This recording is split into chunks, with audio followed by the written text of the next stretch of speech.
Bismillahirrahmanirrahim. Assalamualaikum warahmatullahi wabarakatuh.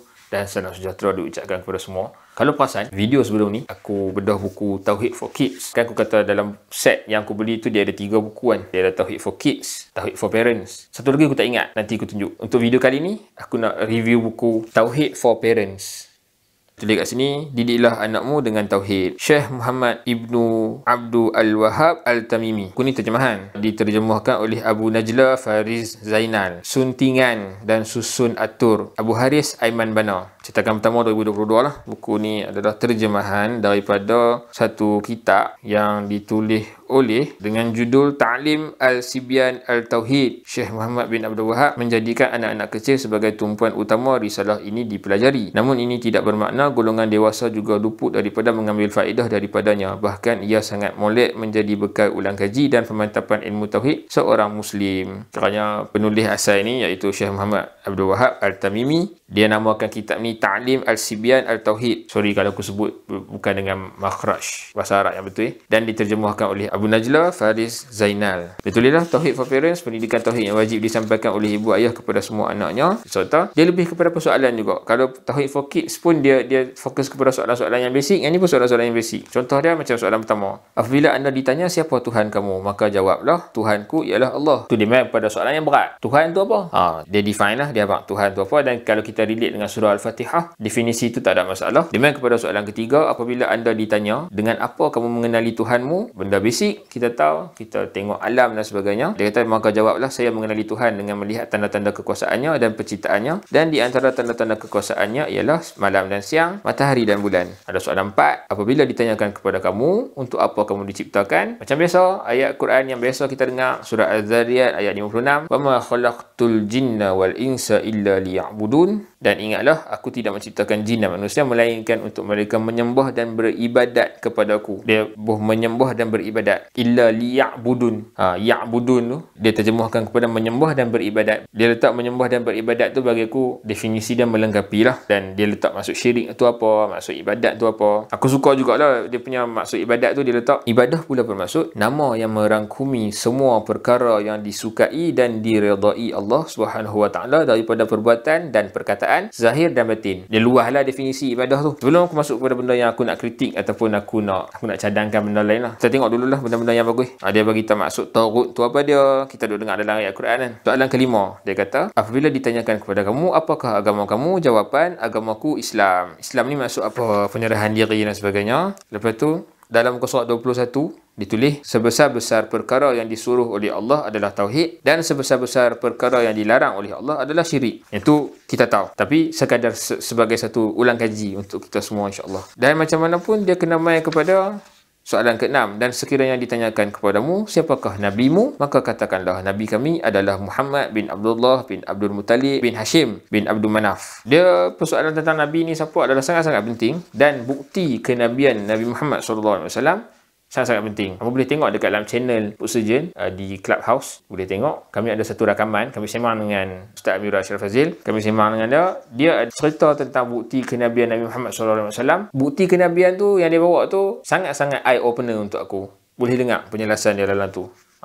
Itu saja untuk part yang aku kata baik dalam buku ni. Aku ada satu kekeliruan lah. Ni kekeliruan diri aku yang tak erti. Okay, bila aku baca muka surat 17, translation. Aku tak petikai ayat Quran, aku petikaikan translation dia.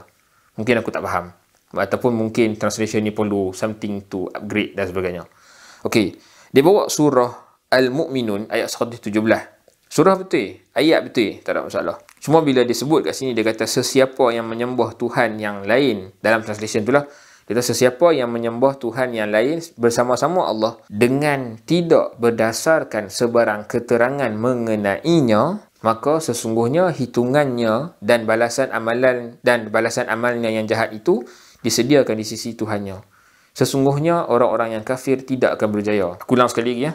Sesiapa yang menyembah Tuhan yang lain bersama-sama Allah dengan tidak berdasarkan sebarang keterangan mengenainya, maka sesungguhnya hitungannya dan balasan amalnya yang jahat itu disediakan di sisi Tuhannya. Aku jadi terfikir, ayat ni dia boleh bawa konotasi yang confusing. Dia bagi aku confuse lah. Aku macam tertanya-tanya, aku macam, Ustaz, jadi kalau orang tu menyembah Tuhan yang lain bersama-sama dengan Allah dengan ada keterangan mengenainya ataupun dia claim okey ni ada keterangan mengenainya, ni kira keterangan tentang Tuhan yang lain bersama-sama Allah, wal'iyadzubillah lah, adakah boleh? Of course tak boleh. Jawapan dia of course tak boleh. Dan penterjemah ni pun bukanlah nak bagi maksud kata ada bukti sebenarnya. Kalau macam orang tu sembah tokong ke, sembah batu ke, dengan kata ada bukti yang tu Tuhan juga, boleh sembah. Dak. Penulis ni tak tulis macam tu. Penterjemah pun tak tulis macam tu. Orang yang tulis kitab ni asal-asal pun tak tulis benda-benda macam tu.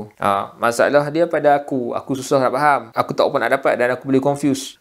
Ayat ni macam tak apa nak kena bagi aku. Jadi aku buka lah translation dekat dalam Quran dalam phone. Surah Al-Mu'minun ayat 117. Aku baca yang translation bahasa Inggeris ya. Okay, dia tulis, dia kata, and whoever invokes besides Allah another deity for which he has no proof, then his account is only with his Lord. Indeed, the disbelievers will not succeed. Aku buka tafsir. Dia ada bahagian tafsir kat dalam ni, kat dalam apps ni. Okay, dia tulis kat sini, English tafsir Ibnu Kathir. Dia kata, and whoever invokes besides Allah any other god, syirik is the worst form of wrong. Its practitioner shall never succeed. Allah threatens those who associate anything else with him and worship anything with him. He informs that those who associate others with Allah, la burhana lahu, of whom he has no proof, meaning no evidence for what he says. Maksudnya Allah Ta'ala bagi tahu kat sini, ikut tafsir ni lah, aku faham. Allah Ta'ala bagi tahu kat sini, siapa-siapa yang menyembah selain daripada Allah Ta'ala tu, mereka tak ada bukti pun yang itu Tuhan. Itulah benda yang aku tak faham. Bila aku baca tafsir, aku tengok translation bahasa Inggeris, aku lebih faham lah ayat tu. Maksudnya, bukanlah boleh sembah benda selain Allah Ta'ala ni kalau ada bukti.